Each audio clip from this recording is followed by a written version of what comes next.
हाँ जी बच्चों, कैसे आप सब लोग? ठीक ठाक हो? कैसी चल रही है लाइफ आपकी? क्योंकि ये ओन होते ही ना बदल जाते हैं आदमी। अच्छा चलो बच्चों, याद है हमने कल की क्लास में क्या क्या किया था, क्या क्या नहीं किया था? बड़े ढीले ढाले से लग रहे हो, क्या बात? मतलब ठीक हो ना? याद है सब कुछ? अच्छा याद, मुझे बताओ, मुझे याद नहीं है क्या क्या पढ़ा था। सबसे पहले कौन से ईयर में चले गए थे हम? 1494। मैं एक बार यहां से पूरा आपको क्लियर याद दिलवा दूंगा। 1494 में कौन आया था?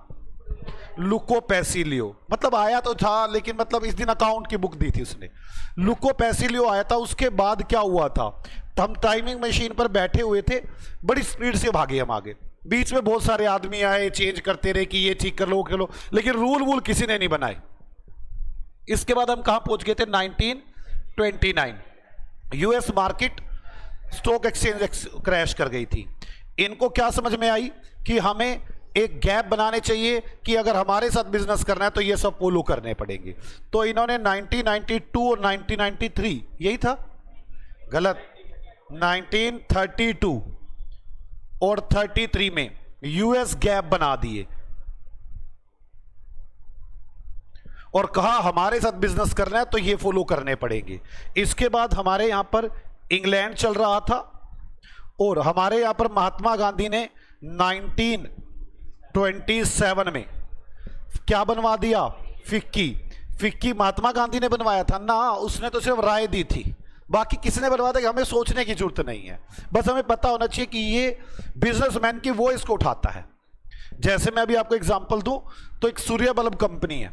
मैं एक बार उसकी मीटिंग में गया था तो क्या हुआ, सूर्य बल्ब कंपनी ने फिक्की में आके, सभी बिजनेसमैन आए हुए थे, आके बोला, उस टाइम अब्दुल कलाम जिंदा था। अब्दुल कलाम पता है ना? मैंने वहीं पे, वो भी वहीं फिक्की में मिला था मुझे, मैंने उनसे हाथ में मिलाया। तो हुआ यूं कि वो वहीं पर आए हुए थे उसी मीटिंग के अंदर ही। तो वहां पे मीटिंग चली थी। सूर्य बल्ब कंपनी ये कह रही थी कि जी मैं अपना बल्ब इतना महंगा बेचती हूँ, चाइना वाले इतना सस्ता अपना सामान बेच रहे हैं, इलेक्ट्रॉनिक आइटम, मेरे तो बल्ब ही नहीं बिक रहे। और उन्होंने उसकी बड़ी सारी प्रॉब्लम बताई। तो सभी बिजनेसमैन ने कहा हम ये सारी प्रॉब्लम गवर्नमेंट के सामने रखेंगे और फिर सॉल्यूशन निकलवाएंगे। मतलब वो इसको उठाती है बिजनेसमैन की, सिर्फ ये बड़े बड़े बिजनेसमैन इसके मेंबर हैं। तो 1927 में ये हुआ। उसके बाद कौन आ गया? 1948। हमारा देश क्या हो गया? आजाद। 1949 आईसीआई का जन्म हो गया। जो एक्ट के अंदर से जन्म होता है वो बड़ी पावर वाला व्यक्ति होता है। आईसीआई का जन्म एक्ट के अकॉर्डिंग हुआ है। इसके बाद इंग्लैंड अपना अलग चल रहा था। अब तक हमारे यहां पर सारी अकाउंटिंग कौन सी चल रही होगी? अंग्रेजों वाली। इंग्लैंड ने क्या सोचा 1972 में? क्या सोचा कि जी इंटरनेशनल अकाउंटिंग स्टैंडर्ड कमेटी बनाता हूं, इंटरनेशनल अकाउंटिंग स्टैंडर्ड इशू करता हूं और स्टैंडर्ड इंटरप्रिटेशन कमेटी बनाता हूं। हम लोग क्या बन गए? इसके मेंबर। आईसीआई मेंबर बनेगा। अब हम ये चल ही रहे थे, जैसे जैसे इन्होंने बनाया था हमें भी करना ही था। तो हमने ये 1977 में 5 साल के बाद हमारा भी अकाउंटिंग स्टैंडर्ड बोर्ड बना। हमने भी अकाउंटिंग स्टैंडर्ड इशू किए, हमने अकाउंटिंग स्टैंडर्ड इंटरप्रिटेशन देनी शुरू कर दी। अब 1977 के बाद हम चले जा रहे थे, हमारा बिजनेस बढ़ना शुरू हो गया। हमें स्टॉक 1988 में, उसके 10 साल के बाद सेबी का अपना काम करने लग गई, लेकिन ये पावर में नहीं थी। 1992 में सेबी पावर में आ गई। इसका काम था शेयर मार्केट को देखना, सेबी का। ये भी एक्ट के अकॉर्डिंग आई है, इसकी भी बड़ी तगड़ी पावर है। इसके बाद हम आगे चले गए। हम आगे चल ही रहे थे कि 2001 में, वैसे तो इन्होंने 1999 के अंदर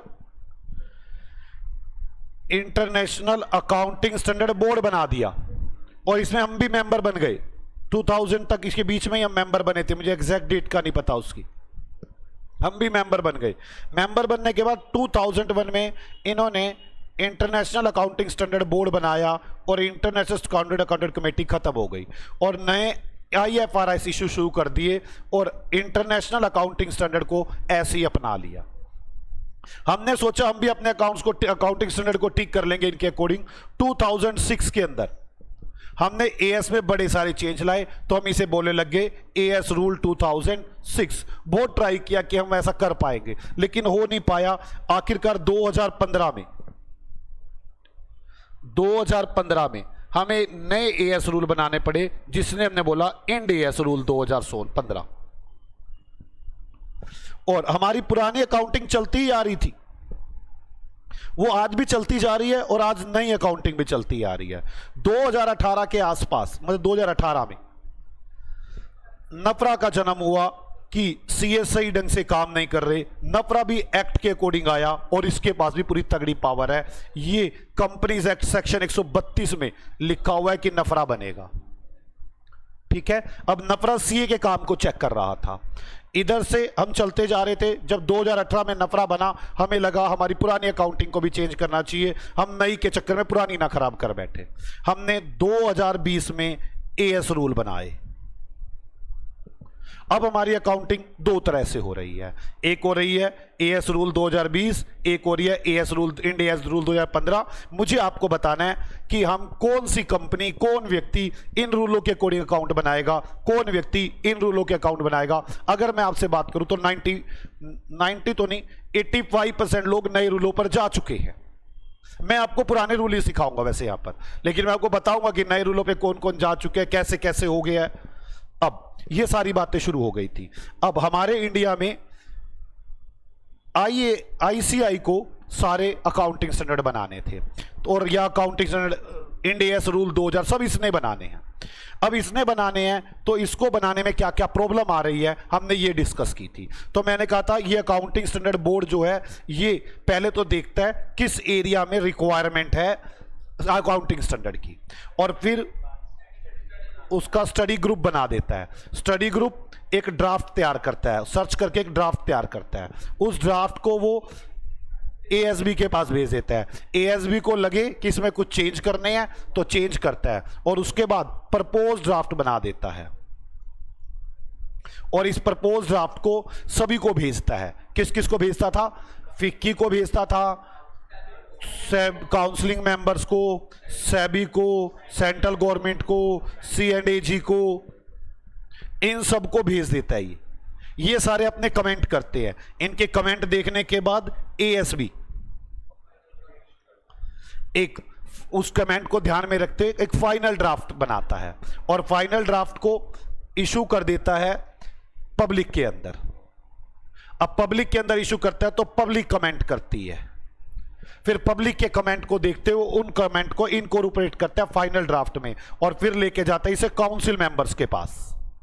काउंसिल मेंबर को अगर लगे कि हमें कुछ चेंज करना है तो वो चेंज करवाते हैं, नहीं तो वो उस पर साइन कर देते हैं। हमारे यहां से एएस बन जाते हैं। अब हमारे एएस बनने के बाद कोई खास वैलिडिटी बनती नहीं जब तक सारे एक्ट नहीं मानते, इसलिए हम एक्ट के अंदर इनको सर्टिफाइड करवाते हैं। सेंट्रल गवर्नमेंट एमसीए इसको नोटिफाइड करता है, मिनिस्ट्री ऑफ कॉर्पोरेट अफेयर्स, जो कंपनीज एक्ट वाला है, तब हमारे एएस पूरे नोटिफाइड होते हैं। ये हो गया था। फिर मैंने कहा था अब इंडियाज बनाने में अब की बार हम कुछ नई खासियत बना रहे हैं। क्या बना रहे हैं? हम सारे आईएफआरएस को फॉलो कर रहे हैं, बस इनके जो नंबर है उसके आगे हमने 100 से शुरू किया हुआ है। ये अगर आईएफआरएस 100 है तो ये 1 है, तो ये हमारा 101 है। अगर आईएफआरएस 2 है तो हमारा 102 नंबर इंड एएस है। यहां तक बात हुई थी। इस बार हम और भी खासियत कर रहे हैं, हम इनको सेम कॉपी करना चाहते हैं, लेकिन हमारे देश ये अप्लाई नहीं कर रहा क्योंकि हम अडोप्ट नहीं कर सकते, हमारा देश इतना बड़ा नहीं हो गया। हम क्या कर रहे हैं? कन्वर्ज कर रहे हैं। कन्वर्ज मतलब हम चेंज करके इंड एएस बना रहे हैं। अब हम चेंज तो नहीं करना चाहते, इसी कन्वर्ज के प्रोसेस में हमने क्रेव इन और क्रेव आउट प्रोसेस लगाया है। क्रेव इन में हमने क्या लगाया है कि जो मैं क्रेव इन क्रेव आउट, क्रेव इन में मैंने जो एक्स्ट्रा डिस्क्लोजर्स है वो एक्स्ट्रा जो आपसे बातें वो लिख दी है। क्रेव आउट में जहां से मैंने आईएफआरएस फॉलो नहीं किया वो बातें लिख दी हैं, ताकि फ्यूचर में हम जल्दी जल्दी डिप्टो आईआरएफआरएस पे पहुंच जाए। यहां तक की बातें हुई थी। फिर यहां तक की बातों के बाद मैंने कहा था जब तक हमारे एएस को कोई भी एक्ट नहीं मानेगा तब तक हमारे एएस की कोई वैल्यू नहीं, हम जो मर्जी बनाते रहे बैठकर। तो हमने मनवाने की कोशिश की है, जिसमें से कंपनीज एक्ट ने तो मान लिया है हमारी बात, कंपनीज एक्ट 2013 ने मान ली है। कंपनीज एक्ट 2013 में सेक्शन 129 है, उसमें लिखा हुआ है कि सभी एएस जो मैं नोटिफाई करूंगा वो आपको फॉलो करने हैं। ये कंपनियों को रिस्ट्रिक्शंस दी गई है और उसमें लिख दिया गया, मैं बताता हूं सीए वाले सारे एएस मानने हैं, प्लस उसके अगर मुझे लगेगा तो मैं नफरा से पूछकर कोई चेंज करना होगा तो चेंज कर दूंगा। तो एएस सेक्शन 129 ने बता दिया कि आपको सीए वाले एएस मानने हैं, तो कंपनियां कौन से एएस मानती होंगी? सीए वाले। सेक्शन 133 में लिख दिया गया है, सेक्शन 133 ये शायद, एक सेकंड, एक second,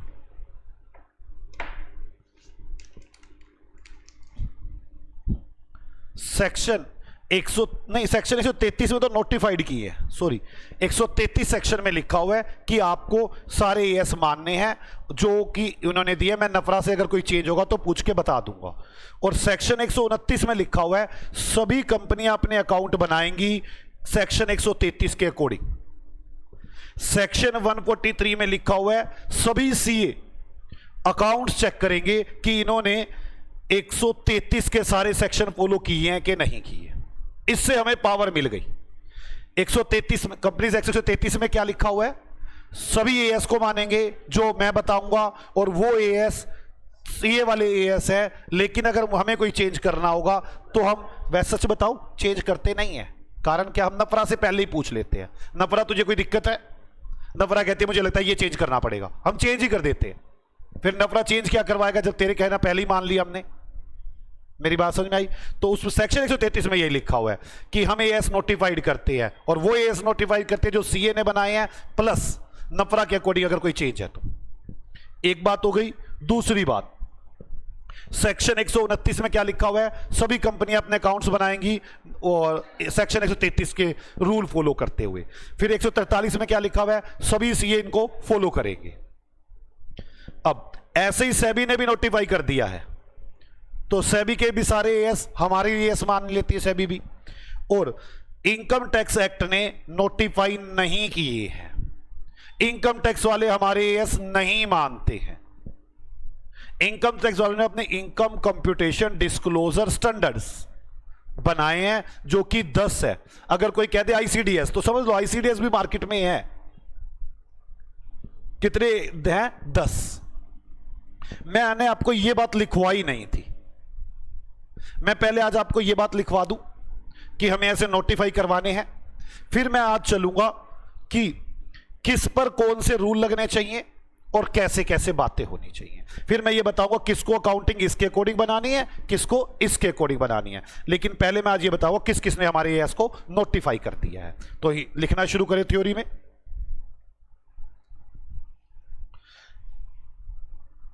as for non corporate entities, AS issued by ICAI. देखो जो कंपनी एक्ट है ना, वो तो कंपनियों को डील करता है, सेबी भी कंपनियों को डील करती है। तो जो कंपनी के अलावा बाकी व्यक्ति रह गए उनके लिए एएस कौन बनाएगा? किसी ने कुछ बोला ही नहीं, अभी तक किसी ने पावर ही नहीं ली। पार्टनरशिप एक्ट है, उसने भी कुछ नहीं लिखा कि कौन से एएस बनाने हैं आपको अकाउंट्स बनाते टाइम। अब किसी के बारे में कुछ नहीं लिखा तो सीए अपने आप ही मान लेते हैं हम बनाएंगे सबके लिए। तो नॉन कॉर्पोरेट एंटिटीज, नॉन जो कंपनियां नहीं है, जैसे इंडिविजुअल है, पार्टनरशिप फर्म है, एचयूएफ है, कोऑपरेटिव सोसाइटी है, चैरिटेबल ट्रस्ट है, इन सब के लिए एएस हम बनाएंगे। मेरी बात समझ में आ गई? और एज पर कॉर्पोरेट नहीं ऐसे लिखो ना, ये क्या लिखा? AS for non corporate entity issued by ICAI और AS for corporate entities notified by MCA, ministry of corporate affairs. मेरी बात समझ में आ गई? क्योंकि बनाते तो हम ही बनाते हैं इनके एएसबी, पर हमारी चलती नहीं है, हमें इनसे नोटिफाई करवाने पड़ते हैं। मेरी बात समझ में आ गई आपको? चलो मैं आपको एक बात बता दूं, इसी बात से आपको मेरी एक बात समझ में आ जाएगी, शायद लोगों को पता नहीं है। टोटल ना सारे लोग बोलते हैं 29 एएस है, एएस 29 नहीं है, 30, 31, 32 ये 3 एएस भी बन चुके हैं, ये 3 एएस बन चुके हैं। मैं बताता आपको, टोटल 30, 31, 32 ये एएसबी हैं, ये बन चुके हैं, पर लोग नाम नहीं लेते, लोग कहते टोटल 29 एएस है। रीजन 30, 31, 32 हमने बना दिए हैं, नोटिफाइड नहीं हो रहे, और जब तक नोटिफाइड नहीं है कोई वैल्यू नहीं है। इसीलिए अगर आपसे कोई पूछे टोटल एएस कितने हैं, 32 हैं यार, लेकिन रियल लीगली इन्फॉर्मेशन कितने हैं, 29। 29 में से 2 कट गए हैं, मैं अभी समझाऊंगा कैसे कट गए हैं, तो 27 रह गए हैं। मैं एएस की बात कर रहा हूं, इंड एएस की नहीं, मैं एएस रूल 2020 की बात कर रहा हूं।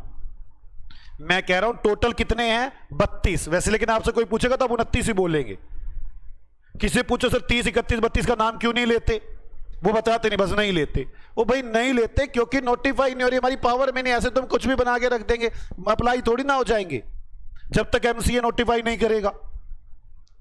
अब मेरी बात समझ में आ गई आपको? एएस हैं कितने, अभी चल कितने रहे हैं, चल 27 रहे हैं, 2 कट चुके हैं बीच में से।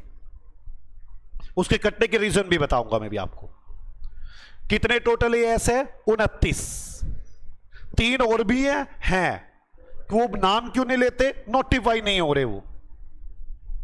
मेरी बात समझ में आ गई आपको? तो मैं अब आपको मेरी ये वाली बात समझ में आ गई ना?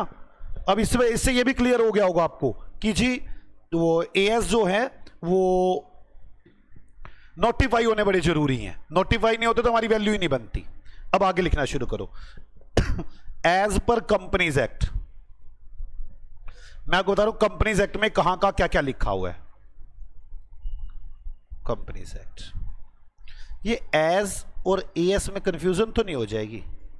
यहां लिख दूं क्या, एएस मतलब अकाउंटिंग स्टैंडर्ड,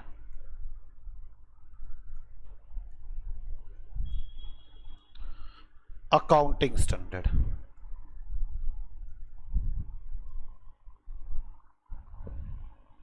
ठीक है। अब एज पर कंपनीज एक्ट, अब ये एएस नहीं है, एज पर है, as per companies act section 133, notified the AS by centre government, ये लिखा हुआ है सेक्शन 133 में, notified the AS by centre government. ठीक है। फिर सेंटर गवर्नमेंट ने इसके नीचे लिख दिया, centre government prescribed the AS, अब ये अकाउंटिंग स्टैंडर्ड है,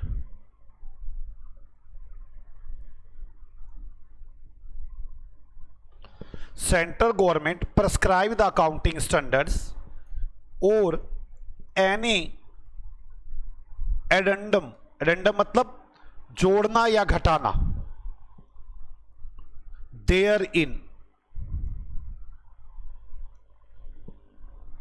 central government prescribed the AS और any addendum there in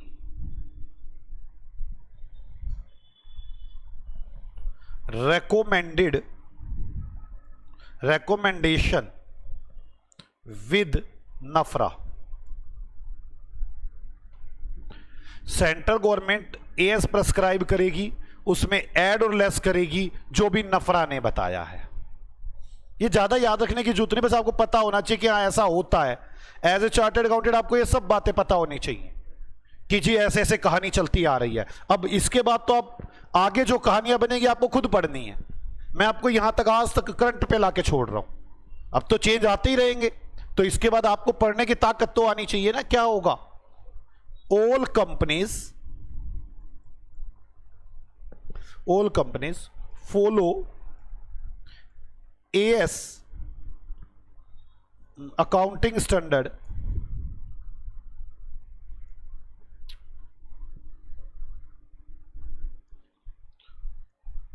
as per section 133 सभी कंपनियों को फाइनेंशियल अकाउंटिंग स्टैंडर्ड फॉलो करने हैं जो सेक्शन 133 में लिखे हुए हैं।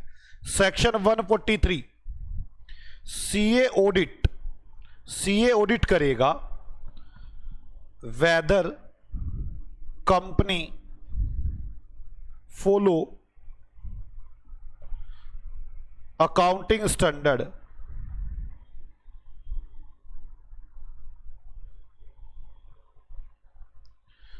As per section 133। CA check करेगा 133 वाले सेक्शन फॉलो किए कि नहीं किए, सभी कंपनियों को फॉलो करना है और सेंट्रल गवर्नमेंट ने नोटिफाई कर दिए हैं। आगे लिखिए as per income tax act. Income tax act हमारी बातें मान रहा है क्या?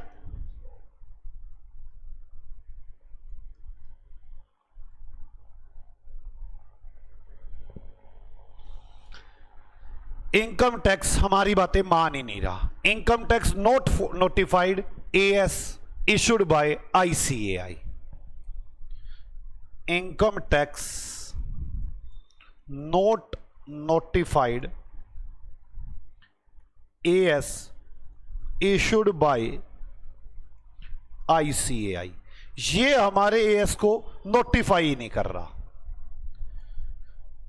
Income tax issue ICDS income disclose computation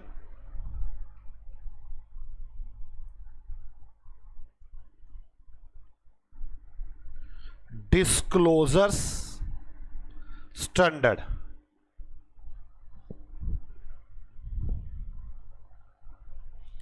total 10 ICDS issued by Income Tax Act। वो अपने बता रहे कि जी हमारा ये सब कुछ होना चाहिए, ऐसे होना चाहिए, ऐसे नहीं होना चाहिए। अब क्या मैं अपनी कहानी को शुरू करूं? अब हम कहानी पे आने वाले हैं बच्चों। किस पर कौन से रूल लगेंगे, मतलब कौन अपने accounts as per AS rule 2020 बनाएगा और कौन अपने account as per Ind AS rule 2015 बनाएगा। इस कहानी को समझाने के लिए मुझे पहले एएस रूल को पढ़वाना पड़ेगा। एएस रूल 2020 में क्या लिखा है? एएस रूल 2020 में क्या लिखा है? फिर मुझे पढ़वाना पड़ेगा इंड एएस रूल 2015 में क्या लिखा है। आपको पता चल जाएगा किसको ये लगाने हैं, किसको ये लगाने हैं। क्या मैं शुरू करूं? मैं पहले बात करता हूं एएस रूल 2020 में क्या लिखा हुआ है। एएस रूल 2020 में लिखा हुआ है, हम 4 टाइप के लोग समझते हैं इंडिया के अंदर जो बिजनेस करते हैं। 4 तरह के लोग करते हैं। पहले लोगों का नाम है corporate SSC, corporate entities. SSC नहीं, एसएससी वर्ड इनकम टैक्स वाले यूज करते हैं। Corporate entities. दूसरा non corporate entities. Non corporate जैसे इंडिविजुअल, एचयूएफ, पार्टनरशिप फर्म्स। तीसरा ट्रस्ट। चौथा कोऑपरेटिव सोसाइटी। मैं जल्दी बताओ एएस रूल कितनी तरह के वो बताता है एंटिटीज जो इंडिया में बिजनेस करती है। नाम बताओ जल्दी जल्दी। Corporate entities, non corporate entities, trust, cooperative societies. अभी मैं डिस्कस करूंगा सबके बारे में। ये क्या कहता है बाद में बातें करेंगे और फिर इसके बाद मैं अपना कंक्लूजन बताऊंगा कि इस पे ये लगवा दो, इस पे ये लगवा दो। क्लियर? पहले तो मैं इनकी बातें पढ़ा दूं ये क्या बोलते हैं जल्दी। एएस रूल 2020 क्या बोलता है? बिजनेस कितने तरह के आदमी करते हैं? कौन कौन? Corporate, non corporate, trust, cooperative society. अब आपको पता है हमारे यहां पर कितने एएस है? टोटल 29 एएस है। अभी चल कितने रहे हैं? 27। 29 के 29 है। एएस 6 खत्म हो गया, एएस 8 खत्म हो गया। वो किस वजह से खत्म हुआ अभी डिस्कशन पे चलेंगे। चल कितने रहे हैं? 27। वैसे हैं कितने? 32। 3 के नाम क्यों नहीं लेते हम? ये 30, 31, 32 के नाम क्यों नहीं लेते? नोटिफाइड नहीं है। क्लियर? अब सबने कहा कि जी आपने तो कह 27 रूल बना दिए, अब मतलब 29 रूल बना दिया। अब मैं बार बार 29 बोलूंगा। 29 रूल बना दिए। मेरा छोटा सा बिजनेस 29 के 29 रूल लगा दोगे, मैं कैसे काम करूंगा भाई? जिसका बहुत बड़ा बिजनेस है उसके तो 29 रूल लगा दो। मेरा छोटी सी दुकान है, 29 रूल लगा दोगे? मैं तो सीए के पास ही भागता रहूंगा, भाई साहब पैसे ले लो, मेरे अकाउंट बना दो, भाई साहब पैसे ले लो। आप मानोगे नहीं। तो हमारे आईसीआई ने एक क्लैरिफिकेशन इशू की, कैटेगरी इशू की। किसी को तो कहा तुम्हें सारे एस लगाने हैं, किसी को कहा तुम्हें कोई नहीं लगाना, किसी को कहा तुम्हें थोड़े से लगाने हैं, किसी को तो पूरी एग्जम्प्ट कर दिए, किसी को आधे एग्जम्प्ट कर दिए, किसी पर सारे लगवा दिए। मेरी बात समझ में आई है? तो उन्होंने क्या कहा? कहते पहले एक एक आदमी के बारे में बात करेंगे। पहले कॉरपोरेट के बारे में बात करेंगे, फिर नॉन कॉरपोरेट के बारे में बात करेंगे, फिर ट्रस्ट के बारे में, फिर कोऑपरेटिव सोसाइटी के बारे में कि किसको कौन कौन से रूल लगाने हैं। क्या आपको मेरी बात समझ में आई है? पक्का? उन्होंने क्या किया, मेरी बात को समझे। मैं बार बार कह रहा हूं, अब एएस रूल 2021 भी आ चुका है। एएस रूल 2021 भी आ चुका है, दोबारा फिर अमेंडमेंट हुई है। एएस रूल 2020 के बाद एएस रूल 2021 भी आ चुका है। मैं आपको एएस रूल 2021 ही पढ़ा रहा हूं इस वक्त। अब समझो मेरी बात, उन्होंने क्या क्या बातें बोली हैं। कहते पहले कॉरपोरेट को उठा लो, मतलब कंपनियों को उठाते हैं। कहते कंपनियां दो तरह की होती हैं, स्मॉल मीडियम कंपनीज एसएमसी और non SMC. SMC small medium companies और non SMC non small medium companies. ठीक है? एसएमसी को तो हम कुछ रूल माफ कर देंगे, कुछ लगवा देंगे स्मॉल मीडियम कंपनी को। नॉन स्मॉल मीडियम कंपनी को तो सारे एएस लगाने हैं, ऑल एएस। मैं जब आपको एएस पढ़ाऊंगा तो मैं आपको बताऊंगा कि ये एसएमसी पर लगता है, ये एसएमसी पर नहीं लगता है। समझ में आ गई आपको मेरी बात? मैं बार बार बोलूंगा ये छोटी कंपनी है, इसमें नहीं लगना। मैं कह दूंगा इसमें नॉन एसएमसी पे तो सारे ही लगते हैं ना। तो इनसे पूछा गया कि जी कौन स्मॉल मीडियम कंपनी है, कौन नॉन स्मॉल मीडियम कंपनी है? आप हमें ये बता दो, हमें कैसे पता चलेगा ये छोटी कंपनी है कि बड़ी कंपनी है? दोबारा बोलो, यहां से शुरू करते हैं। हम क्या कर रहे हैं, हमारे एएस वालों ने, एएस रूल 2021 वालों ने, मतलब 2020 वाला जो पढ़ रहे थे आप, 2021 वालों ने, एएस रूल 2021 वालों ने कैटेगरी इशू की। और कैटेगरी में कितनी कैटेगरी बनाई? 4। कौन कौन सी? Corporate, non corporate, trust, cooperative society. उन्होंने कॉरपोरेट के बारे में क्या डिस्कशन शुरू की? कॉरपोरेट कितनी तरह की हो सकती है? 2 तरह की। कौन कौन सी? स्मॉल मीडियम कंपनी और non small medium company, non SMC और एसएमसी। कोई डाउट किसी को? अब मैं बात करता हूं नॉन एसएमसी क्या होता है। नॉन एसएमसी क्या होता है ये डिस्कशन करते हैं। अगर कोई भी कंपनी लिस्टेड है, लिस्टेड कंपनी कोई भी, लिस्टेड स्टॉक एक्सचेंज में अपने आप को लिस्ट करवाना पड़ता है, चाहे इंडिया के स्टॉक एक्सचेंज में, चाहे फॉरेन के स्टॉक एक्सचेंज में, अलग अलग स्टॉक एक्सचेंज है। अगर कोई कंपनी लिस्टेड है तो वो नॉन एसएमसी है, उसको तो सारे रूल फॉलो करने हैं किसी भी लिस्टेड कंपनी को। अभी चेंज आ चुका है, मैं सिखाऊंगा भी, देना कितना बड़ा चेंज आएगा आखिरी में। सभी लिस्टेड कंपनी को, चाहे वो इंडिया में हो या फॉरेन में लिस्टेड हो, एएस रूल फॉलो करने हैं। या फिर अभी किसी कंपनी ने अप्लाई किया लिस्टिंग के लिए, मतलब किसी स्टॉक एक्सचेंज में बोला कि मेरे शेयर को लिस्टेड कर दो। डायरेक्टर ये एक्नॉलेज करके देंगे कि मैंने अभी अभी अप्लाई किया है अपनी कंपनी को स्टॉक एक्सचेंज में लिस्ट करवाने के लिए, तो वो भी नॉन एसएमसी है, मतलब प्रोसेस ऑफ लिस्टिंग है। कोई भी बैंक, फाइनेंशियल इंस्टीट्यूशंस, कोई भी इंश्योरेंस कंपनी, फाइनेंशियल इंस्टीट्यूशंस कौन से होते हैं, जैसे आपने बड़े सारे देखे होंगे, जैसे मुथूट फाइनेंस है, वो सिर्फ फाइनेंस करता है, पैसे जमा नहीं करता अपने पास, उनको बोलते हैं नॉन बैंकिंग फाइनेंस कंपनीज। ऐसे बड़े सारे मार्केट में बैंक आ चुके हैं जो सिर्फ आपको लोन देने का काम करते हैं, उनको बोलते हैं NBFC, financial institutions. Insurance companies, bank, ये सारे कौन है, नॉन एसएमसी। बड़े बड़े व्यक्तियों को छाट के अलग कर दिया कि आप लोगों को तो सारे एएस लगाने हैं। मेरी बात समझ में आ गई। और कोई भी कंपनी जिसकी सेल 250 करोड़ और मोर हो, सेल 250 करोड़ से ज्यादा हो, या फिर उसका लोन 50 करोड़ और मोर हो, वैसे मोर देन 50 करोड़ था, ये मोर देन 50 करोड़ था, तो कोई बात नहीं, बात करते इसमें।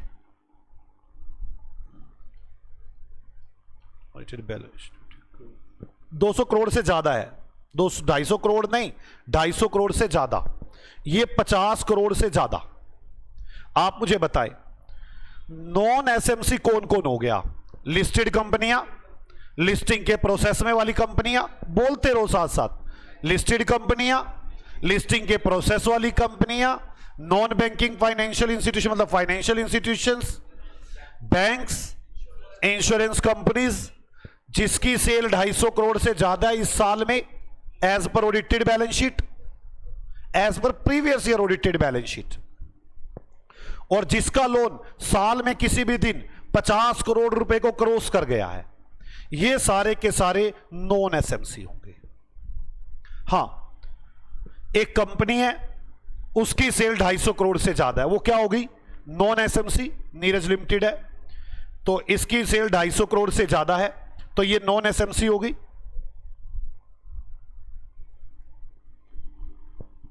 इस पर सारे एएस लगेंगे। इसकी अगर कोई सब्सिडरी कंपनी है या होल्डिंग कंपनी है तो उस पर भी सारे एएस लगेंगे। मैं कारण बता दूं, बाद में सब्सिडरी और होल्डिंग की दोनों की बैलेंस शीट को मिलाकर एक बैलेंस शीट बनाई जाती है। दोनों बैलेंस शीट में सेम एएस लगे होंगे तभी तो मिल पाएंगी, अदरवाइज तो मिल ही नहीं पाएंगी। इनकी होल्डिंग या सब्सिडरी कंपनी चाहे वो छोटी हो चाहे बड़ी हो, उन पर भी सारे एएस लगेंगे। सारे एएस किस किस पर लगेंगे जल्दी बोलो? कॉर्पोरेट एसएससी में सारे एस किस पर लगेंगे? सारे एस किस पर लगने हैं? नॉन एसएमसी पर। एसएमसी पर सारे एस लगने हैं क्या? नहीं, कुछ माफ है, कुछ लगने हैं। क्लियर? अब नॉन एसएमसी पर सारे एस लगने, कौन कौन को आप नॉन एसएमसी बोलोगे? लिस्टेड कंपनी, लिस्टिंग के प्रोसेस में हो, banks, financial institution, insurance companies जिसकी सेल 250 करोड़ से ज्यादा हो, जिसकी लोन साल में कभी भी 50 करोड़ से ज्यादा हो, या फिर इन सब की होल्डिंग और सब्सिडरीज कंपनी पर ये सारे एएस लगेंगे। मैं आपको बार बार ये बोला करूंगा कि ये वाला एएस नॉन एसएमसी पर लगता है या नहीं लगता है, आपको बार बार बोलूंगा। हाँ, तो हाँ हाँ, वो नॉन एसएम, हाँ दूसरी कंपनी नॉन एसएमसी बन जाएगी। तो मैं आपको ये बात लिखवा दूं। यहां तक अभी तक हमने क्या लिखा है, आज हमने क्या क्या पढ़ा है ध्यान से। आज हम ये पढ़ने जा रहे हैं किस पर एएस रूल 2021 लगेंगे, किस पर इंड एएस रूल 2015 लगेंगे। तो मैंने आपको बताया एएस रूल 2021 शुरू कर दिया, 2015 की बातें तो बाद में करेंगे। मैं आज का बड़ा बेस बना रहा हूं बस इसके अंदर। अब एएस वाले क्या बोलते हैं, कितनी तरह के एसएससी होते हैं? 4 तरह के। कौन कौन से? Corporate, non corporate, trust, cooperative society. तो उन्होंने एक एक की डिस्कशन की कि हम सब पर सारे रूल नहीं लगा सकते।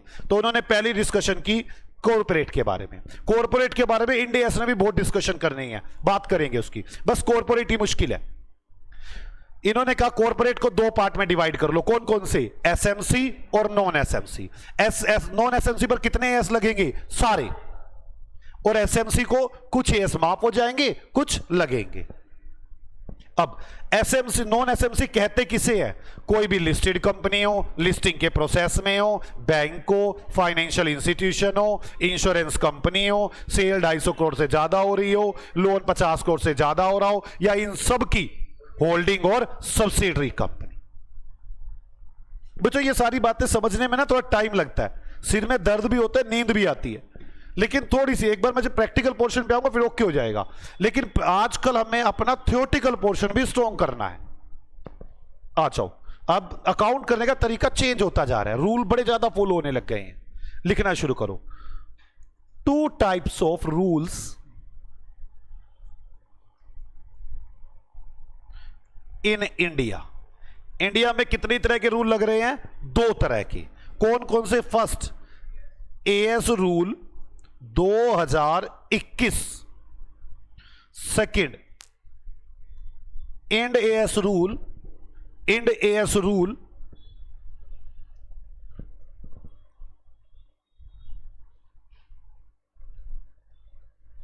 2015। अब हम फर्स्ट स्टार्ट कर रहे हैं। As rule 2021। मेरे को आपको मेनली यही पढ़ाने हैं, इसलिए मैंने पहले अपनी डिस्कशन यहीं से शुरू की। इसमें क्लासिफिकेशन ऑफ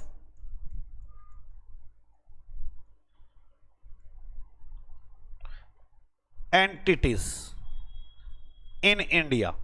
इन्होंने बताया कि इंडिया में कितनी तरह की एंटिटीज होती हैं। कितनी तरह की एंटिटीज होती हैं? 4 तरह की। कौन कौन सी? Unit 1 corporate SSC,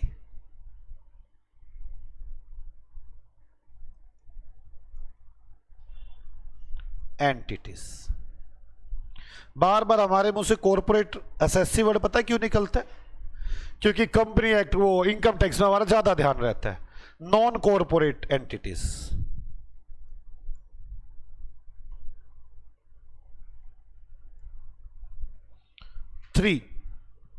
unit 3 charitable trust, unit 4 cooperative society,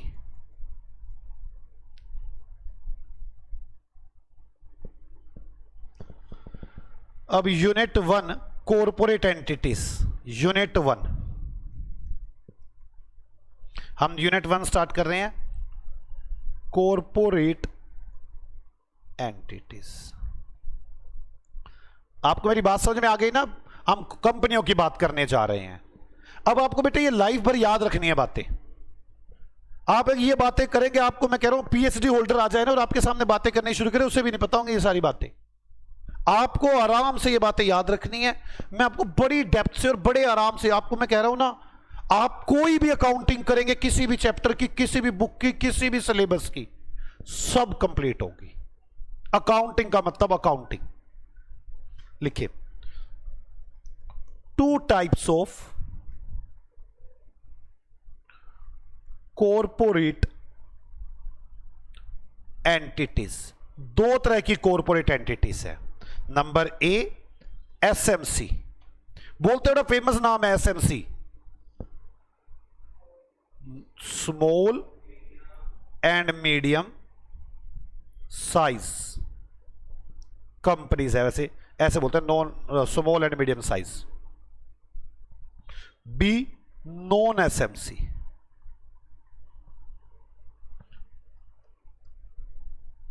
other than SMC.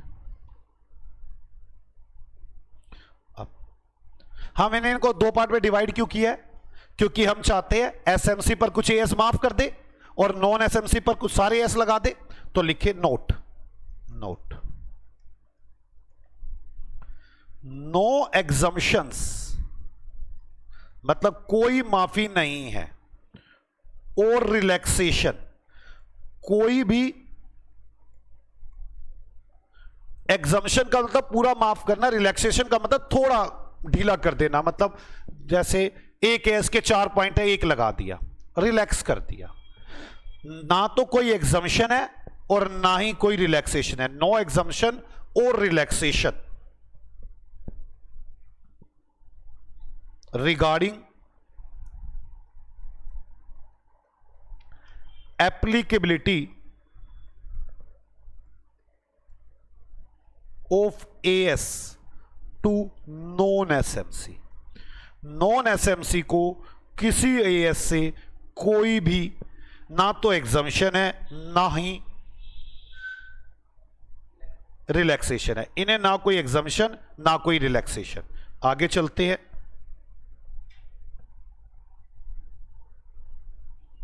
ये क्या हो गया, इतना सारा लिखा था मैंने भी। ओ भाई साहब रुक जाओ, 1 मिनट, इतना सारा लिखा मैंने, मेरे अंदर ताकत नहीं है दोबारा लिखने की। दोबारा ओपन करता हूं। हे देवता जी आ जाओ, आ जाएगा भी, मैं तेरे आगे लिखता हूं। यहां तक लिख लिया आपने कि हमारे पास ना कोई एग्जम्पशंस है ना कोई। अगला नोट लिखिए, सो मैनी रिलैक्सेशन और एग्जम्पशंस फ्रॉम एप्लीकेबिलिटी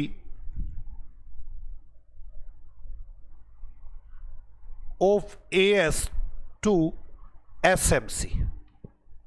क्या आपको मेरी बात समझ में आ गई?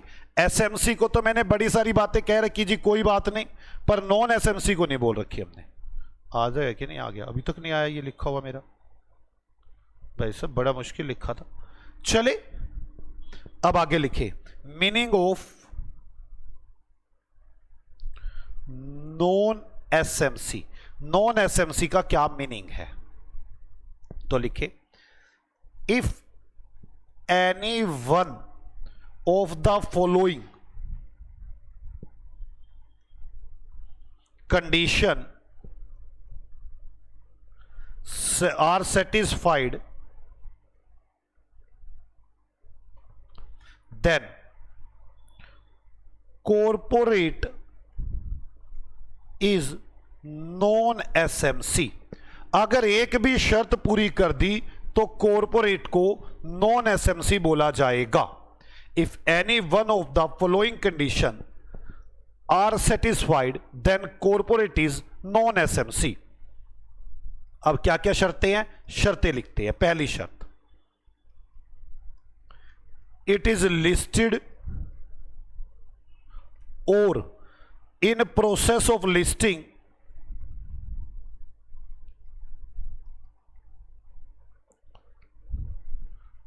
on a recognized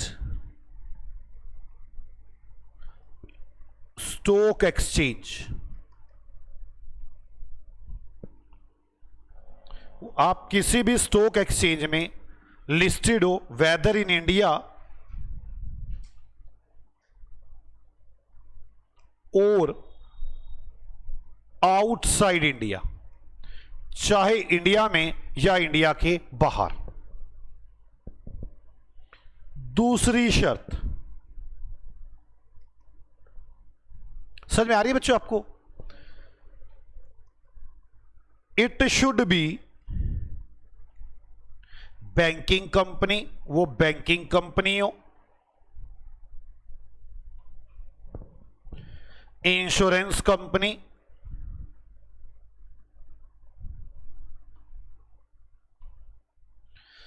NBFC। अगली बात, और NBFC मतलब फाइनेंशियल इंस्टीट्यूशन, FI। और बताना तीसरी कौन सी थी? सेल 250 करोड़ से ज्यादा हो। It sales in last financial year more than 250 crore as per audited financial statement. CA ने जो फाइनेंशियल स्टेटमेंट चेक की है उसके अकॉर्डिंग इनकी सेल 250 करोड़ रुपए से ज्यादा है, और it's loan in last financial year at any time, किसी भी टाइम, चाहे एक बार 50 करोड़ का लोन हुआ हो फिर कम कर लिया हो मैंने, 50 करोड़ से एक बार लोन ऊपर चला गया कभी भी, its loan in last financial year at any time more than 50 crore as per audited balance sheet, audited financial statement.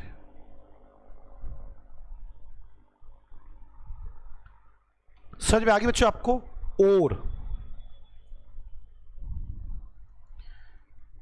It should have holding और subsidiary company of any non SMC, वो नॉन एसएमसी की holding और subsidiary company. आपको मेरी बात समझ में आ गई? कौन एसएमसी है और कौन नॉन एसएमसी है? मेरी बात समझ में आ गई? कोई डाउट है किसी को? पूछ रहे किसी बच्चे ने कुछ? अच्छा, अब ये तो नॉन एसएमसी हो गया, एसएमसी कौन होगा? इसके अलावा सारे एसएमसी है, तो लिखे एसएमसी मीनिंग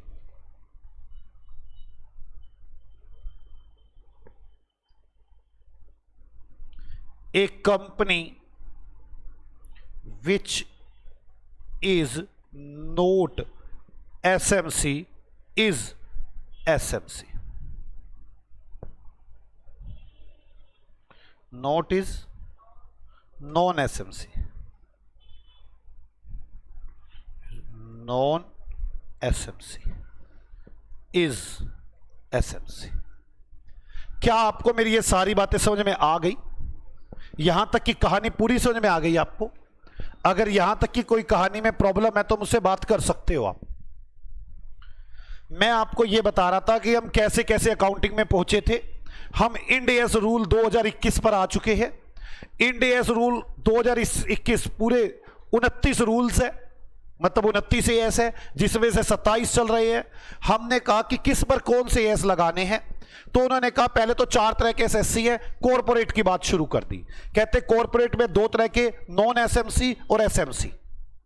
नॉन एसएमसी वो जो लिस्टेड है या लिस्टिंग के प्रोसेस में है, या फिर financial institution, bank, insurance company, या फिर सेल 250 करोड़ से ज्यादा लास्ट ऑडिटेड बैलेंस शीट में, फाइनेंशियल स्टेटमेंट में, या फिर लोन 50 करोड़ से ज्यादा किसी भी दिन साल में। मान लो एक दिन मेरा लोन 50 करोड़ से ऊपर गया, मैंने अगले दिन 2 करोड़ वापस कर दिए, मेरा लोन 48 करोड़ रह गया, तो क्या मुझ पर लगेंगे? यस, मैं नॉन एसएमसी बन चुका हूं। मेरी बात समझ में आ गई? बस एक छोटा सा इश्यू इसमें रह गया, मैं उसकी डिस्कशन करता हूं। फिर इन्होंने बता दिया कि कंपनी के केस में मुझे क्या चेक करना है। फिर मैं इसके बाद आ जाऊंगा कि मुझे चेक कौन किसी केस में करना होगा। मेरी सारा का सारा ना पता नहीं कहां चला गया। मैंने यहां पे 4 बताए थे ना, कौन कौन से बताए थे? कॉरपोरेट, दूसरा नॉन कॉरपोरेट, तीसरा चैरिटेबल ट्रस्ट, चौथा कोऑपरेटिव सोसाइटी। और फिर मैंने यहां पे कौन सा? इंड एस रूल 2015 ये बात लिखवाई थी। और क्या लिखवाया था मैंने यहां पे? तो मैं क्या लिखाया था कि अब बस यही लिखवाया था कि उस पर एएस लगेंगे, उस पर नहीं लगेंगे। यहां तक बात हो गई। बस अब इसमें एक छोटी सी बात बता दूं तो कंपनीज के बारे में उन्होंने जो भी कहा वो सारी बातें खत्म हो जाएंगी। अब आपको एएस लगाते टाइम बड़े आराम से सोचना होगा ये एसएमसी है या ये नॉन एसएमसी है। चलू, अब मेरी बातों को जरा ध्यान से सुनना। ये ईयर है 2024, 23-24। अगला साल है 2024-25। इस साल मेरी सेल मोर देन 250 करोड़ थी। क्लियर? मैं कौन था इस साल? Non SMC. ठीक है, अब मैं एसएमसी बन गया। मेरी इस बार की सेल 250 करोड़ छोड़ो 100 करोड़ भी नहीं हो रही, कुछ भी रीजन हो गया। मैं इस साल क्या बन गया? एसएमसी। क्या इस साल मेरे ऊपर सारे एएस लगेंगे? यस। कारण सारे एएस क्यों लगेंगे? आप मेरी बात को समझे। पिछले साल सेल 250 करोड़ से ज्यादा थी। मैंने आपसे बोला कि पिछला साल चेक करना होता है। ये पिछले साल नॉन एसएमसी था, तो इस साल नॉन एसएमसी ही होगा। ये तो 25-26 में जब जाऊंगा तब चेक करूंगा पिछले साल की सेल कितनी, 100 करोड़। तो इस साल इस पर सारे एएस नहीं लगेंगे, ये एसएमसी बन जाएगा। मुझे लास्ट ईयर की सेल चेक करनी होती है। मेरी बात समझ में आ रही है? मतलब ये, अगर कोई आदमी 23-24 में नॉन एसएमसी था और वो आदमी 24-25 में एसएमसी बन जाए, तो 24-25 में उस पे सारे एस लगेंगे क्या? यस। कारण वो पिछले साल नॉन एसएमसी था। ये बात तो हम लास्ट ईयर से देखते हैं। हम देखते हैं लास्ट ईयर में उसकी सेल कितनी थी, 250 करोड़ से ज्यादा थी। यस, वो नॉन एसएमसी था, तो वो इस साल भी नॉन एसएमसी है। हां, जब मैं 24-25 में जाऊंगा, 25-26 में जाऊंगा, मैं तब चेक करूंगा लास्ट ईयर की सेल क्या थी। वो कहेगा लास्ट ईयर की 100 करोड़ से कम थी, मतलब 250 करोड़ से कम थी, तो 100 करोड़ 250 करोड़ से ऊपर तो है नहीं। तो यहां पर सारे रूल नहीं लगेंगे। हर साल चेक करना पड़ता है कंपनी नॉन एसएमसी है कि एसएमसी है। हर साल देखना पड़ता है सारे एस लगेंगे कि नहीं लगेंगे। हां, अगर कोई कंपनी नॉन एसएमसी से एसएमसी बन रही है, तो जो भी माफी मिलेगी उससे अगले साल में मिलेंगी। नहीं समझ में आई बात? एक कंपनी 23-24 में नॉन एसएमसी थी, 24-25 में वो एसएमसी बन गई। मतलब बुरे दिन आ गए, शनि की प्रभाव चढ़ गया। पहले 250 करोड़ से ज्यादा की सेल चल रही थी, अचानक शनि देवता आ गए, 100 करोड़ की सेल रह गई। मैं नॉन एसएमसी से तो कौन बन गया? एसएमसी। अब मैं इस साल कह रहा हूं 24-25 में, सर मेरे ऊपर एएस कम लगाओ। वो कह रहे ना ना ना, इस साल एएस कम नहीं लगेंगे, नेक्स्ट ईयर कम लगेंगे, नेक्स्ट ईयर कम लगेंगे। इस साल तो सारे एएस लगेंगे, आप नॉन एसएमसी की तरह लगेंगे सारे एएस। नहीं समझ में आई बात मेरी? पक्का? मेरा कहना यह है, एक व्यक्ति है जो नॉन एसएमसी है, वो नॉन एसएमसी से एसएमसी बन रहा है, मतलब बड़ी कंपनी से छोटी कंपनी के बीच में जा रहा है, तो उसको जो भी एएस से रिलैक्सेशन मिलेगी या एग्जम्पशन मिलेगी वो नेक्स्ट ईयर से मिलेगी। इस साल तो सारे एएस लगेंगे। ऐसी एक व्यक्ति 23-24 के अंदर एसएमसी है, छोटी कंपनी है, 100 करोड़ से कम की सेल है। 24-25 में उसकी सेल 250 करोड़ से ज्यादा जा रही है। तो होना क्या चाहिए? रूल सारे कब से लगने चाहिए इसके ऊपर नॉन एसएमसी के? 25-26 से। हां या ना? पर ना, इसके रूल इसी साल से लगाएंगे। यह बड़ी दिक्कत वाला काम है। सीईओ को तो फायदा है इसमें। आप छोटी कंपनी, आप बड़ी कंपनी थे, आप छोटी बने, मैंने कहा अगले साल से, इस साल तो पूरे रूल लगवाओ। सीईओ को फायदा है ना, ज्यादा रूल लगेंगे, फायदा है। ठीक है, अब अगली बात, इस साल छोटी कंपनी थी, पिछले साल छोटी कंपनी थी, इस साल बड़ी कंपनी बन गई, इसी साल से रूल लगवाओ। नहीं समझ में आ रही मेरी बात? पक्का? मैं दोबारा बात करने की कोशिश कर रहा हूं, सोच के देखो। एक आदमी छुटकू सा था 23-24 में, छुटकू सा समझ में आ गया ना आपको? बड़ा हो गया,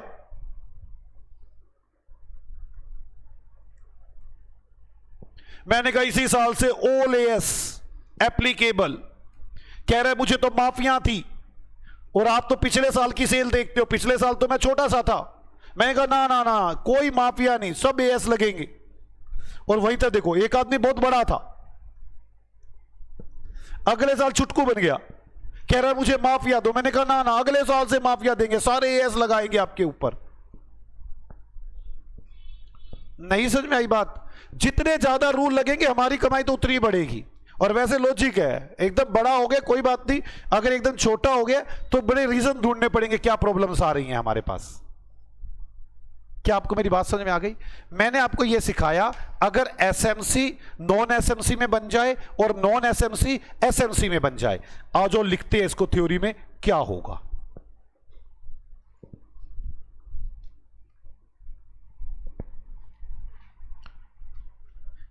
If any SMC, small medium company,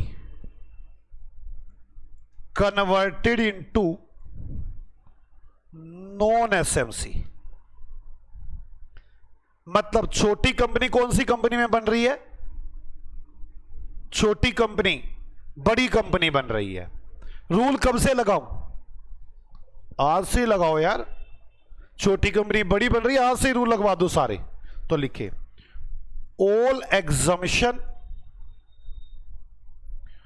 और relaxation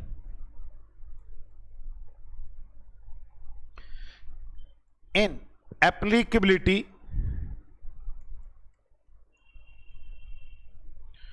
of as withdrew from current year. इसी साल से हटा दो सारे एग्जम्पशन वगैरह जो भी उसको दे रखी है आपने।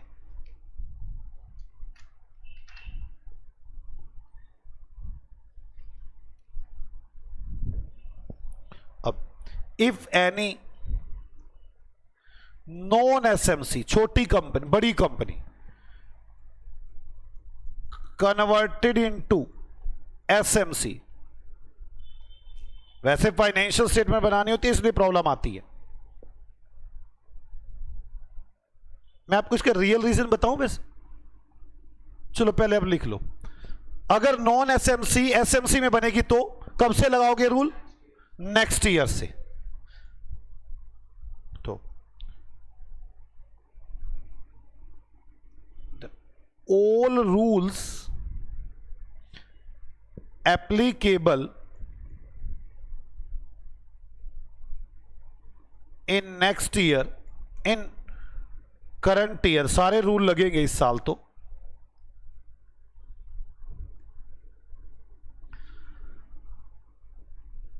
एग्जम्पशंस और relaxation in applicability of as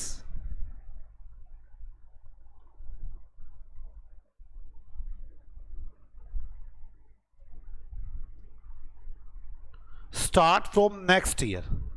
ऐसे लिख दो इजी लैंग्वेज में, नेक्स्ट ईयर से स्टार्ट होंगी।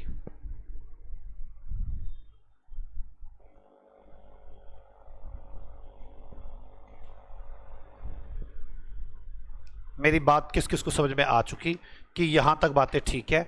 अब आगे चलते हैं। अभी तक हम क्या क्या पढ़ चुके, मुझे ये सब बातें आपसे चाहिए तभी मैं आगे बढ़ पाऊंगा।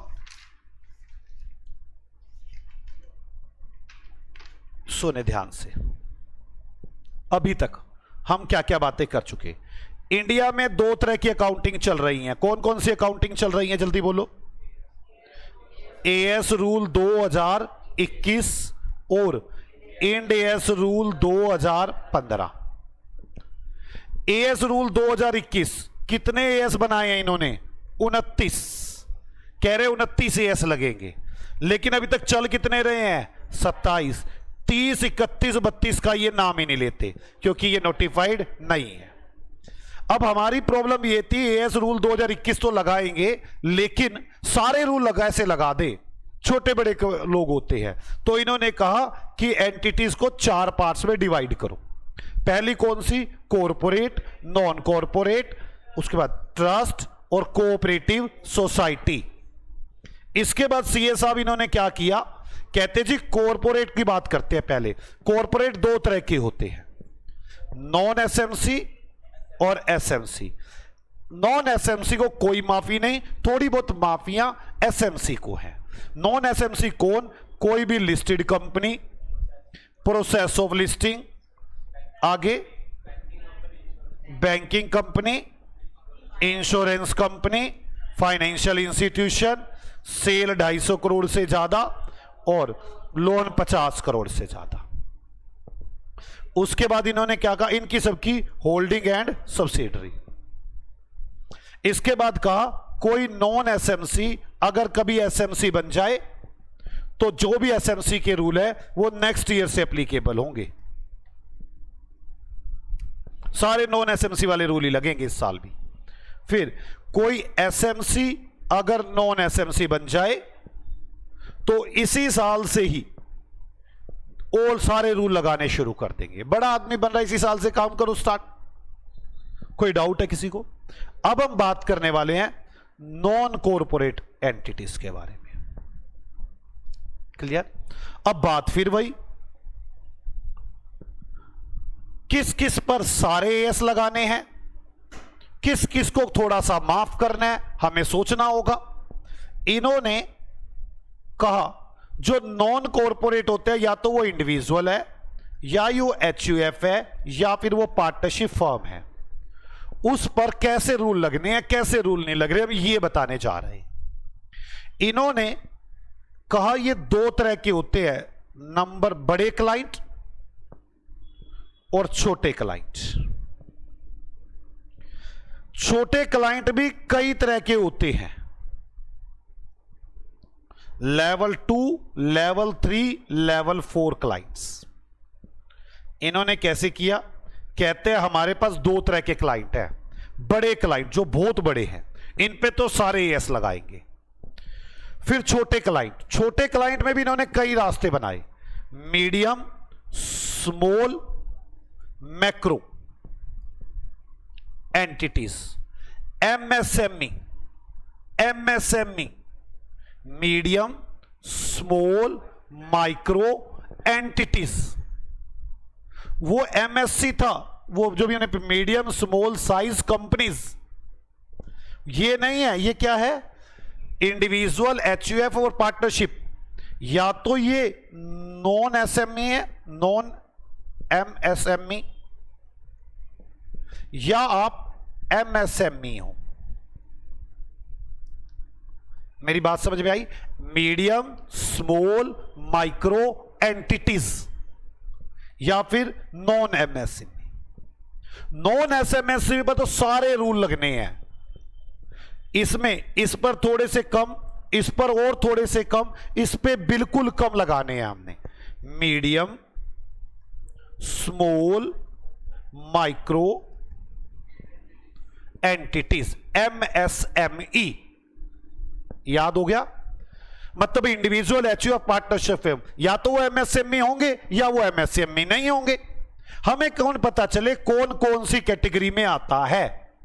तो इन्होंने क्या कहा, अगर आपकी सेल 250 करोड़ से ज्यादा है तो आप बड़ी कंपनी है। मेरी बात समझ में आ गई? अगर आपकी सेल 50 करोड़ से ज्यादा और 250 करोड़ तक है तो आप मीडियम है। अगर आपकी सेल 10 करोड़ से ज्यादा और 50 करोड़ तक है तो आप स्मॉल हैं। और अगर आपकी सेल 10 करोड़ तक है तो आप माइक्रो हैं। मेरी बात समझ में आ गई? कंफ्यूज नहीं होना। अब ये लिमिट्स बढ़ती जा रही हैं, घबराना नहीं है, लिमिट्स बढ़ती जा रही हैं, याद करनी है सारी लिमिट्स। कंपनी की तो याद हो गई ना, अब कंपनी तो साइड हो गई है, कौन बचे हैं? Non corporate entities. Non corporate entities में कौन सी होती है? बड़ी और छोटी। MSME, non SMSME, MSME. Non MSME में कौन कौन होते हैं? Medium, small, micro entities. Sale 250 crore से ज्यादा नॉन एमएसएमई। सेल 50 करोड़ से ज्यादा 250 करोड़ तक मीडियम। सेल 10 करोड़ से ज्यादा 50 करोड़ तक स्मॉल। सेल 10 करोड़ तक माइक्रो। ऐसे इसको बिना देखे बोलने की कोशिश करें बार बार। मैं कोशिश करता हूं कि मैं यही याद करवा दूं आपको ये बातें। घर पे आपको बस 2 4 5 बार रिवाइज करना है बार बार।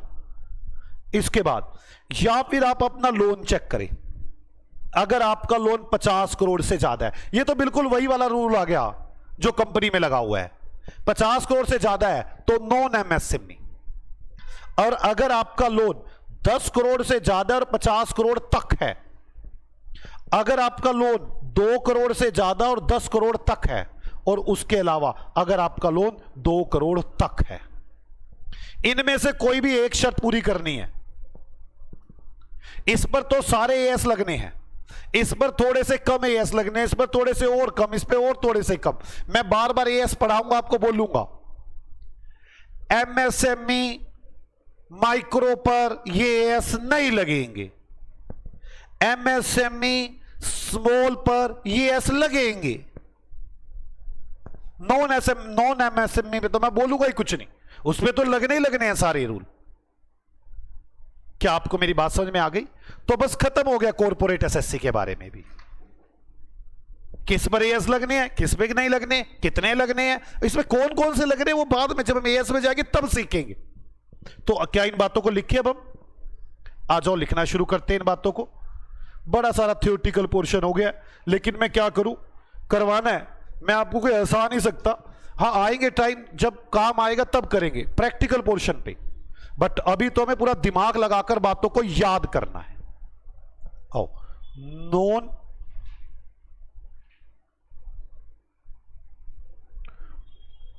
Corporate entities, it's includes partnership firm,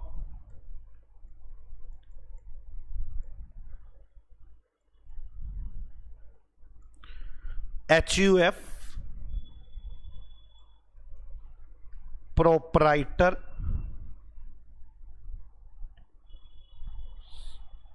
business.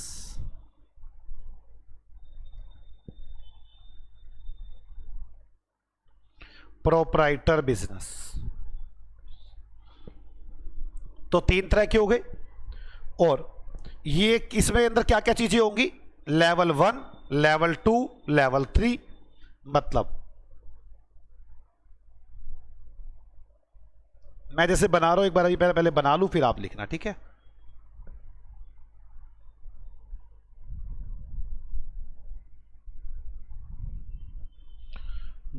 Non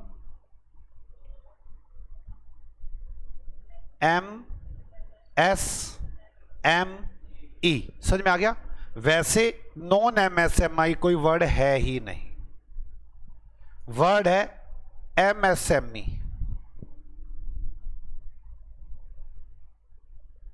इसको बोलते हैं लेवल 1, इसको बोलते हैं लेवल 2, लेवल 3, लेवल 4। पूरा लिख दूं क्या? लेवल कभी भूल जाओ आप यार, एक एक बात याद रखनी पड़ती, कभी ये भूल जाए। Level 2, level 3, level 4, level 1। हम कभी नहीं बोलते नॉन एमएसएमई, हम ऐसे बोलते हैं लेवल 1 हो या फिर एमएसएमई हो। एमएसएमई में लेवल 1, लेवल 2 हो, लेवल 3 हो या लेवल 4 हो, मीडियम हो, स्मॉल हो या माइक्रो हो। कैसे पता चलेगा? सेल्स मोर देन 250 करोड़, यहां पर sale more than 50 crore, up to 250 crore, more than 10 crore up to 250 crore, more than नहीं, यहां तो बस अप टू 10 करोड़ ही आएगा, अप टू 10 करोड़, और या फिर दोनों में से एक शर्त कोई भी पूरी होनी चाहिए, लोन मोर देन 250 करोड़,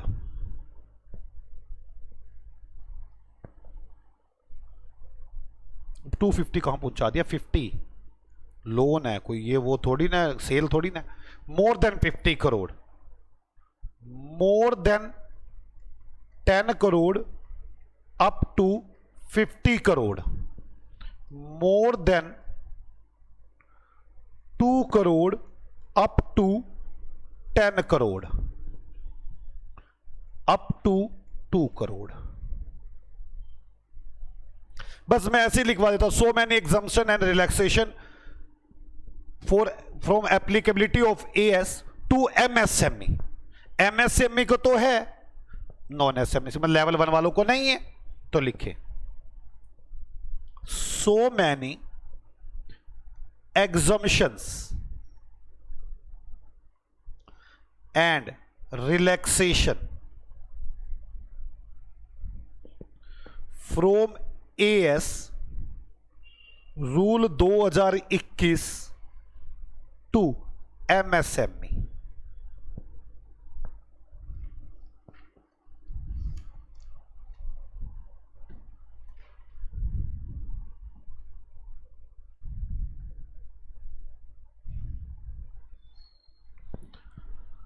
अब हमारे पास यहां तक की बातें हो चुकी कि नॉन कॉर्पोरेट एसएससी पर एएस लगेंगे या नहीं लगेंगे, लगेंगे तो कितने लगेंगे वो बाद की बात है।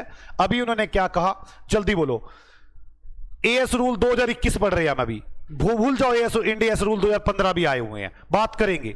एएस रूल 2021 में कितने तरह के क्लाइंट्स होते हैं हमारे पास, कॉर्पोरेट, नॉन कॉर्पोरेट, इसको देखना नहीं है, बिना देखे बोलो, corporate, non corporate, charitable trust, cooperative society. अब हमने सबसे पहले कौन उठाया, कॉर्पोरेट। कॉर्पोरेट कितनी तरह के होते हैं, 2 तरह के, कौन कौन से, SME, non SMC, SMC, non SMC. अब कौन कौन नॉन एसएमसी पर क्या होता है, सारे एस लगते हैं, और एसएमसी पर कुछ लगते हैं और कुछ माफ भी हैं। क्लियर।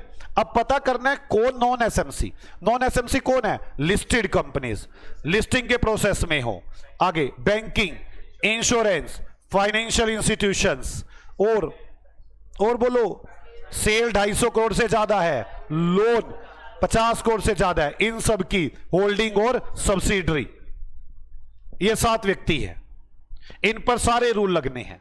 अब कोई नॉन एसएमसी बड़े से छोटा जा रहा है, एसएमसी बन रहा है, तो रूल कब से लगेंगे, अगले साल से। और कोई एसएमसी से नॉन एसएमसी बन रहा है तो रूल कौन सा लगेंगे, इसी साल से। यहां तक बात हो गई थी। कॉर्पोरेट के बाद हम दूसरे व्यक्ति पर आ गए, इन्हें भी कुछ माफिया देनी होंगी। कौन है यहां पर, नॉन कॉर्पोरेट, कौन से 3 व्यक्ति, इंडिविजुअल, एचयूएफ, पार्टनरशिप फर्म। अब इनमें हमने क्या सेट किया, लेवल 1 वाले व्यक्ति और MSME, medium small micro entities. MSME कितनी तरह की होती है, 3 तरह की, लेवल 2, लेवल 3, लेवल 4।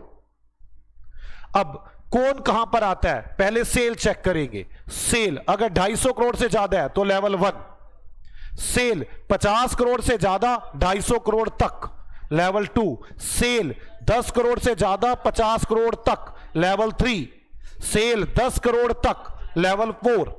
अब आ गए हम लोन पर। अब लोन की बात करते हैं। सब लोन में क्या था, लोन अगर 50 करोड़ से ज्यादा है तो लेवल 1, 10 करोड़ से ज्यादा है 50 करोड़ तक है लेवल 2, 2 करोड़ से ज्यादा है 5 करोड़ तक है, 10 करोड़ तक है तो लेवल 3, नहीं लेवल 2, लेवल 3। अच्छा, अगर 2 करोड़ तक लोन है तो लेवल 4। बस एमएसएमई को कुछ रिलैक्सेशन देंगे, नॉन एसएमसी को नहीं देंगे।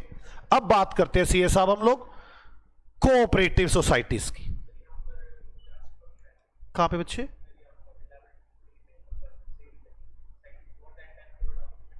अब तो 50 करोड़ आएगा, सॉरी।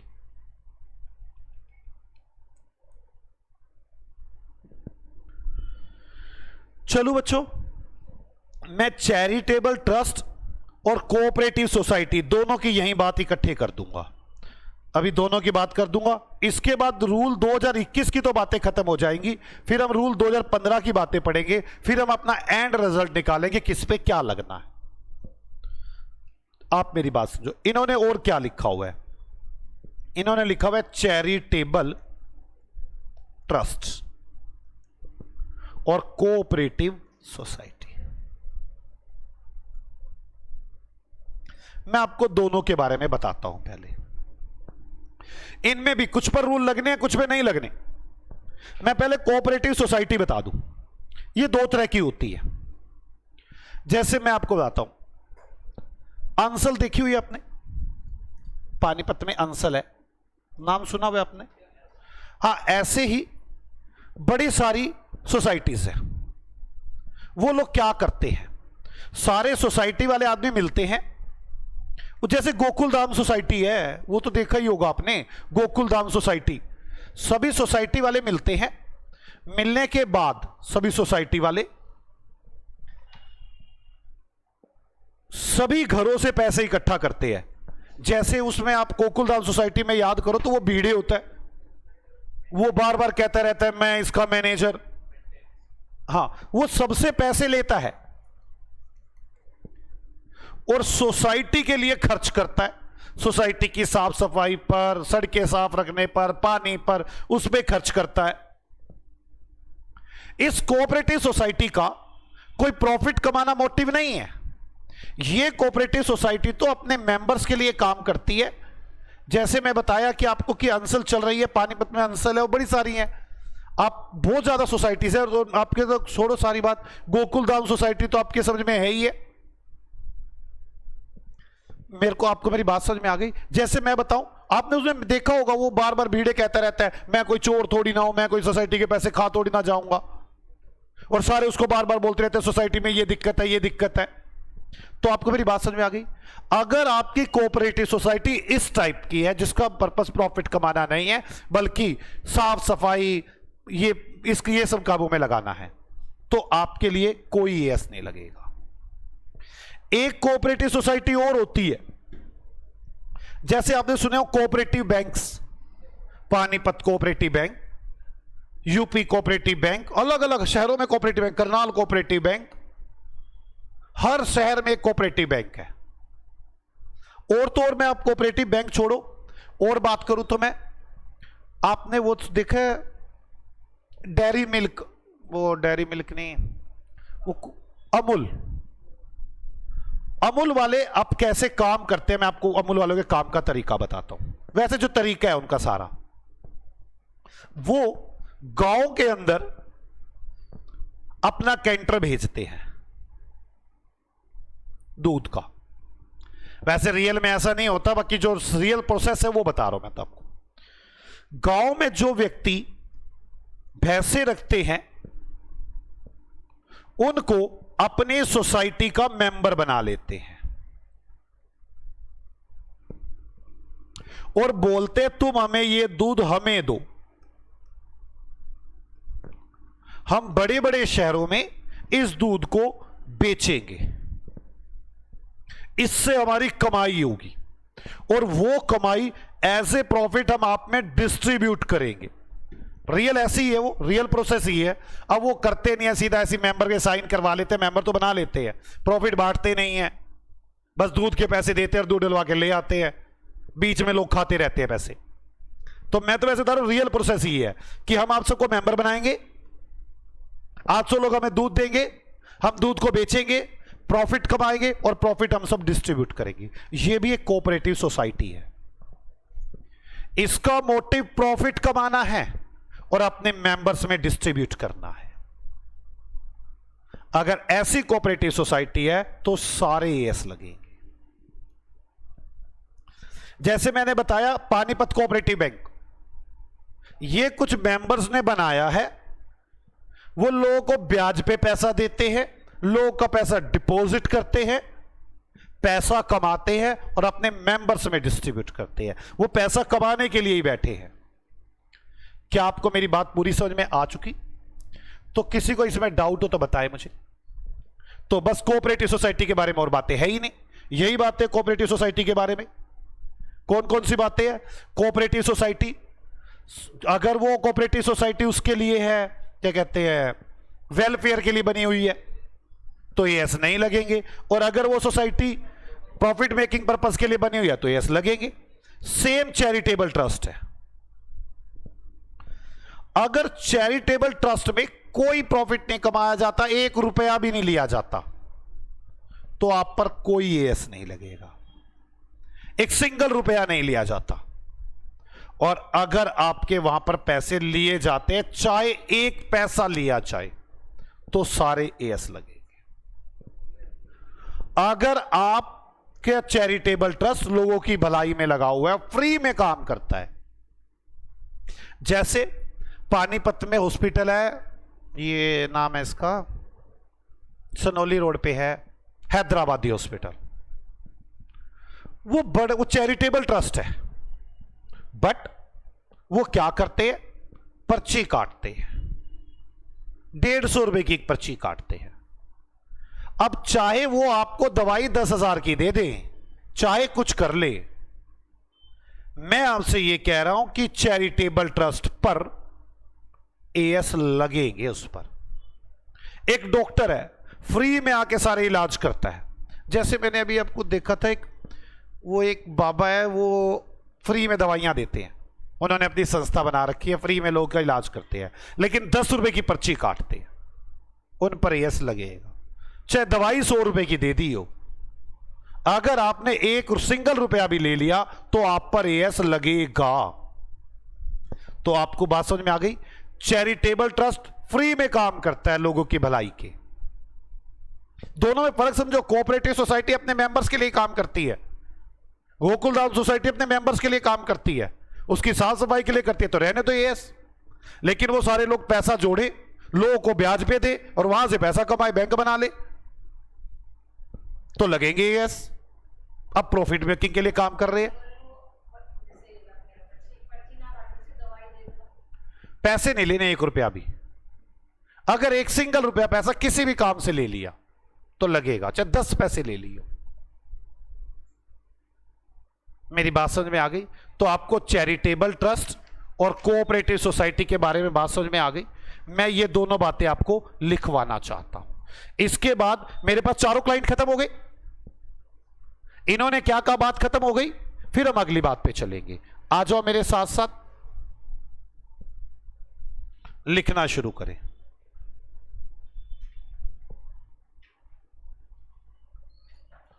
चैरिटेबल ट्रस्ट,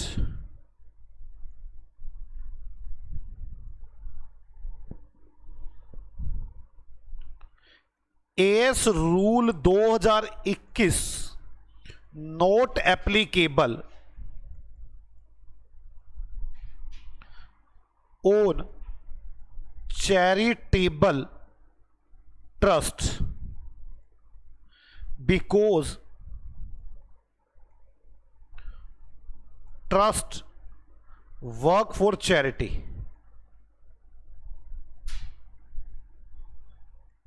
ये चैरिटी के लिए काम कर रहे हैं, इसलिए इन पर कोई भी एएस नहीं लगेगा। क्या आपको मेरी बात समझ में यहां तक आ गई कि इन पर कोई भी एएस नहीं लगेगा?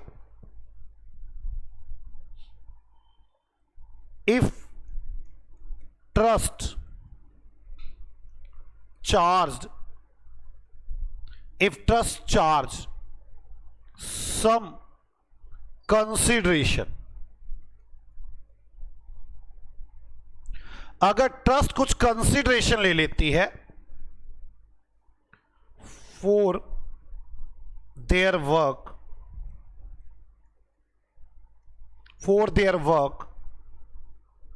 then as rule 2021 is applicable, तो एएस रूल 2021 लगेंगे।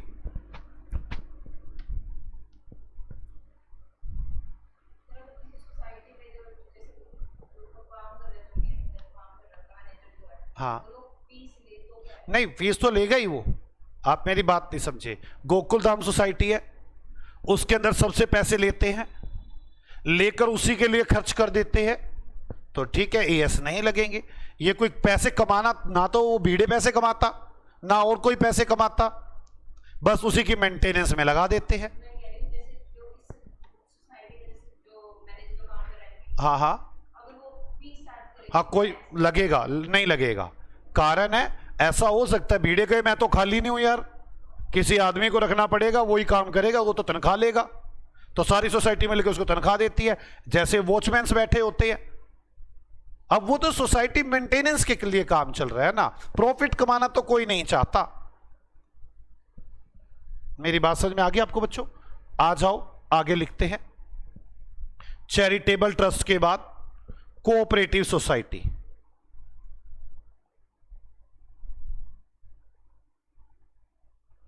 कोऑपरेटिव सोसाइटी, कोऑपरेटिव सोसाइटी क्या करती है आप देखेंगे, इसका ऑब्जेक्टिव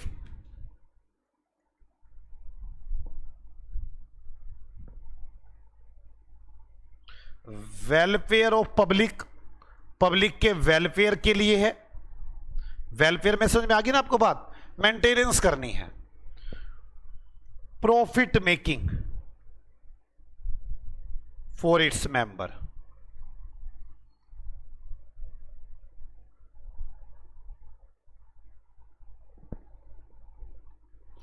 अगर वेलफेयर के लिए है तो एएस रूल नॉट एप्लीकेबल।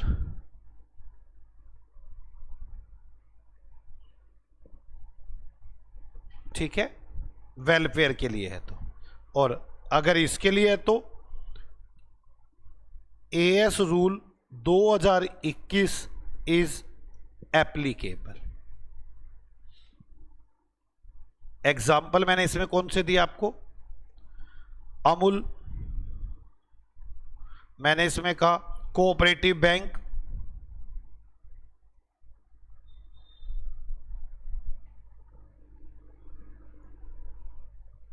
और वेलफेयर वाले में कौन सा एग्जाम्पल दिया मैंने आपको? वेलफेयर के लिए, वेलफेयर के लिए मैंने आपको एग्जाम्पल दिया ये आपके पास गोकुल धाम सोसाइटी।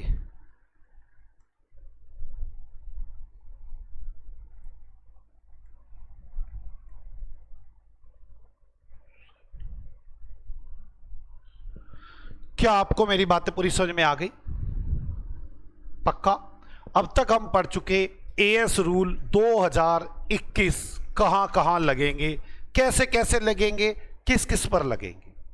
अभी हमें पढ़ना होगा कि एएस रूल 2015 किस किस पर लगेंगे, फिर एंड में हम दोनों का कंक्लूजन निकालेंगे कि कौन सा रूल कहां पर कैसे लगाना है। ओके बच्चों, मिलते हैं अगली क्लास में, अभी इतना ही करते हैं। ओके बाय बाय बच्चों।